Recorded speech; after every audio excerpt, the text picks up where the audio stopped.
Hello friends, welcome to my YouTube channel Simranjeet classes of commerce. मैं हूं आप सबकी दोस्त सिमरनजीत।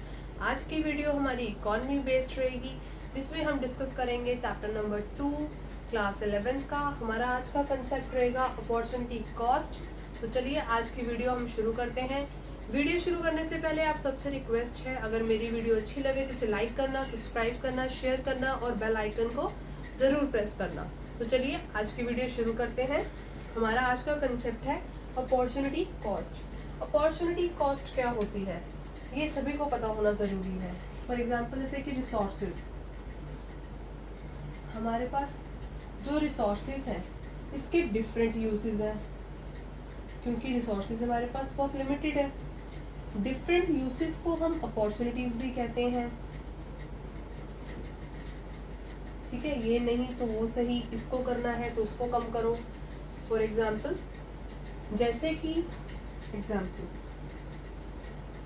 मेरे पास एक लैंड है, एक जमीन है जिसपे मैं वीट की प्रोडक्शन करना चाहती हूँ और राइस की प्रोडक्शन भी करना चाहती हूँ।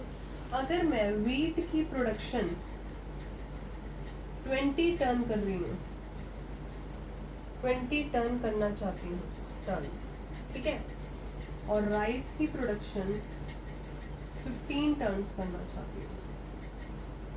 अब ये मेरे ऊपर है कि मैं इन दोनों में से किस अपॉर्चुनिटी को चूज करना चाहती हूँ।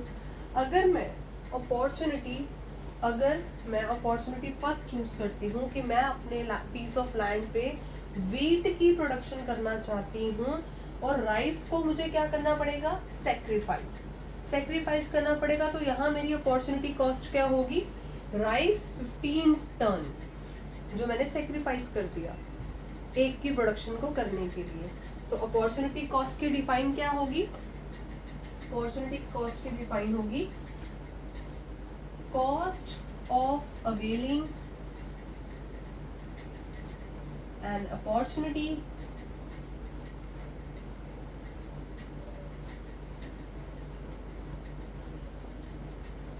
in terms of the loss of other opportunity। आई समझ में? जब मैं दोनों में से किसी एक को चूज कर लूंगी और दूसरे की प्रोडक्शन को कम करूंगी या फिर टोटली उसका सेक्रीफाइस करूंगी, तो वो क्या होती है, मेरी अपॉर्चुनिटी कॉस्ट। फॉर एग्जाम्पल, हम एक और एग्जाम्पल लेते हैं। जैसे कि एक कोई भी आदमी है, फॉर एग्जाम्पल एक्स, उसका नाम है एक्स। अगर वो एक कंपनी में काम कर रहा है जहाँ पे उसको 40,000 सैलरी मिल रही है, 40,000 सैलरी मिल रही है, उसको साथ में 2 जॉब ऑफर्स और आ रही हैं। जैसे कि मान लो एक जर्नलिस्ट की आ रही है जो 35,000 जहाँ उसे मिलेंगे, और एक उसको एज अ मैनेजर की आ रही है जहाँ उसको 30,000 मिलेंगे पर मंथ। तो इसमें क्या होगा, अगर एक्स अपने यहाँ जॉब नहीं करना चाहता, इसे छोड़ना चाहता है, तो उसके पास नेक्स्ट बेस्ट अपॉर्चुनिटी कौन सी होगी, 35,000। तो अपॉर्चुनिटी कॉस्ट यहाँ क्या होगी, 35,000। जो नेक्स्ट बेस्ट अपॉर्चुनिटी होती है हमारे पास, वो हमारी अपॉर्चुनिटी कॉस्ट होती है। ठीक है, एक और एग्जांपल लेते हैं। जैसे कि मैं एक लैंड पे प्रोडक्शन करना चाहती हूँ वीट, राइस, बाजरा, ठीक है। वीट की वर्थ रुपीस जैसे कि 5500, इसकी कॉस्ट होगी, इसकी 4000, इसकी 6000। तो मैंने डिसाइड करा कि मैं अपनी लैंड पे बाजरा की प्रोडक्शन करूंगी, बिकॉज यहाँ पे मुझे मैक्सिमाइजेशन वर्थ है, ठीक है, यानी कि मैक्सिमाइजेशन मेरी कॉस्ट होगी यहाँ पे। ये तो होगी मेरी आउटपुट, ठीक है। अगर मैं बाजरा की प्रोडक्शन नहीं करती तो मेरे पास नेक्स्ट बेस्ट अपॉर्चुनिटी कौन सी होगी, इन दोनों में से वीट। तो ये हो जाएगी मेरी अपॉर्चुनिटी कॉस्ट, जो मेरी नेक्स्ट बेस्ट अपॉर्चुनिटी होगी। अब इसको हम एक ग्राफ के थ्रू समझते हैं। देखिए, इसका स्लोप देखेंगे अब हम अपॉर्चुनिटी कॉस्ट का। देखिए, ये ग्राफ के through X axis, Y axis, ठीक है। मेरा जो आउटपुट है यहाँ पे यूनिट 1 कर लो, यूनिट 2 कर लो, कुछ भी कर सकते हो, ठीक है। जो मेरा आउटपुट है, बेस्ट आउटपुट, वो मेरा है 6000 का, और जो मेरी नेक्स्ट बेस्ट अपॉर्चुनिटी जो मुझे बन रही है वो है 55,000 की, 5500 की। तो ये ग्राफ कैसे जाएगा, ऐसे। आई समझ में?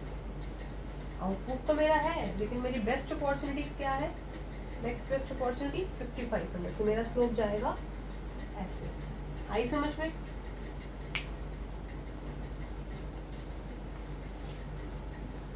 वो मेरे पास नेक्स्ट बेस्ट अपॉर्चुनिटी थी। अब मैंने यहाँ पे कुछ भी डिसाइड कर रही हूँ क्योंकि मोर आउटपुट के लिए, ठीक है। मैं व्हीट की प्रोडक्शन करना चाहती हूँ, क्यों करना चाहती हूँ, क्योंकि बिकॉज ऑफ मोर आउटपुट।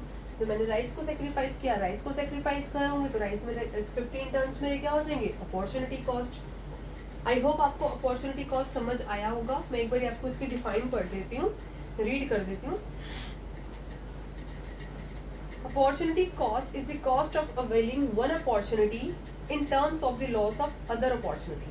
ठीक है, अगर एक अपॉर्चुनिटी को की प्रोडक्शन को बढ़ाने के लिए हमें दूसरी का सेक्रीफाइस करना पड़ता है, उसकी प्रोडक्शन कम करनी पड़ती है, तो जो हम प्रोडक्शन को कम करते हैं वो होती है हमारी अपॉर्चुनिटी कॉस्ट। या फिर इसे इस तरह भी कह सकते हैं कि आज मैंने 6000 करा है, इसके बाद अगर मैं इसको छोड़ के इसकी प्रोडक्शन ना करूं, मैं वीट की, तो मैं अगली नेक्स्ट बेस्ट अपॉर्चुनिटी मेरे पास कौन सी होगी, अगर मैं बाजरा की प्रोडक्शन नहीं करती तो वीट मेरी सेकंड बेस्ट अपॉर्चुनिटी होगी, जिससे भी मैं अपॉर्चुनिटी कॉस्ट कह सकती हूँ। जब हमारी एक की डिमांड शिफ्ट होकर, अगर मेरे को वीट की और राइस दोनों की डिमांड देखनी है, अगर मैं वीट यहाँ है और राइस यहाँ है, फॉर एग्जाम्पल ये है, अगर मैं वीट की राइस की प्रोडक्शन को बढ़ाना चाहती हूँ तो मुझे वीट की प्रोडक्शन को कम करना पड़ेगा।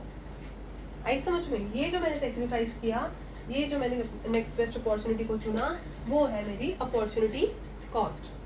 ठीक है, समझ में आ गया?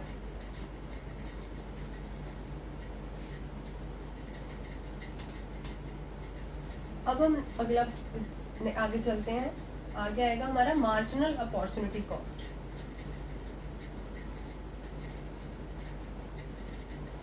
Marginal opportunity cost,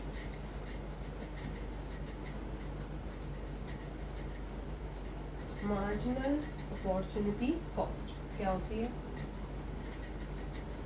marginal opportunity cost भी वही होती है जहां हम एक यूनिट का प्रोडक्शन को बढ़ाने के लिए दूसरे यूनिट के साथ सेक्रीफाइस करते हैं, वही मार्जिनल अपॉर्चुनिटी कॉस्ट होती है। ये एक फॉर्मूला बेस में लिखी जाती है, जैसे कि मान लो यूनिट एक्स और y है मेरे पास, तो यहाँ पे होगा मेरा यूनिट y, यूनिट x। ठीक है, मेरा जो भी सेक्रीफाइस या गेन होगा, जैसे मैं देखो, अगर मैं इसकी प्रोडक्शन 0 करती हूँ तो मैं y की प्रोडक्शन 10,000 कर सकती हूँ।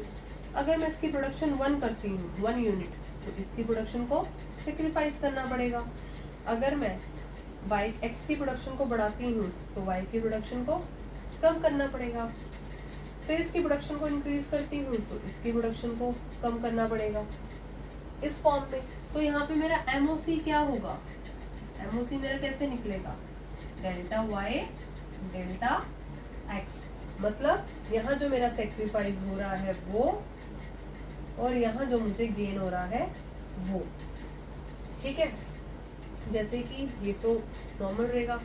अब यहाँ पे मुझे हो रहा है सेक्रीफाइस 1000 का, यहाँ पे 1 यूनिट बढ़ रही है, तो आंसर तो 1000 ही आएगा। यहाँ पे मुझे लॉस हो रहा है 1500 का, यहाँ पे 1 यूनिट बढ़ रही है तो 1500। ठीक है, यहाँ पे हो रहा है मुझे 2000 का, यहाँ पे 1 यूनिट बढ़ रही है 2000। आया समझ में? ये होती है मार्जिन अपॉर्चुनिटी कॉस्ट, जब हम एक यूनिट की प्रोडक्शन को बढ़ाने के लिए दूसरे की प्रोडक्शन को कम करते हैं। ठीक है, इसे अब हम ग्राफ के थ्रू देखेंगे। ग्राफ में MOC कैसे बनेगा, देखिए ग्राफ में MOC समझना।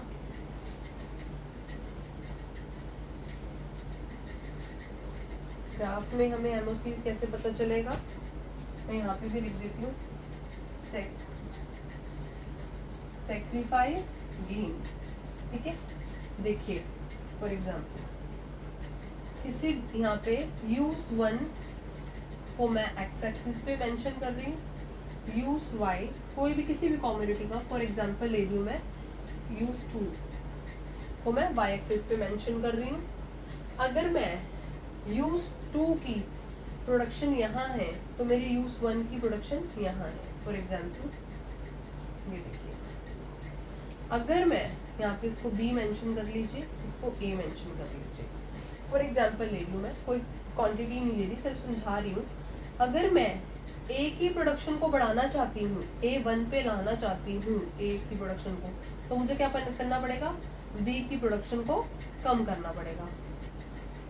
आई समझ में? अगर मैं इसकी बी की प्रोडक्शन को कम करती हूँ तभी मैं ए की प्रोडक्शन को बढ़ा पाऊंगी,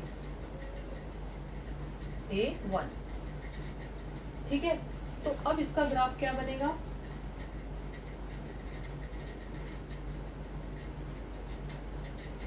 ठीक है। तो अब देखिए यहाँ पे मैं मेंशन कर रही हूँ PQR,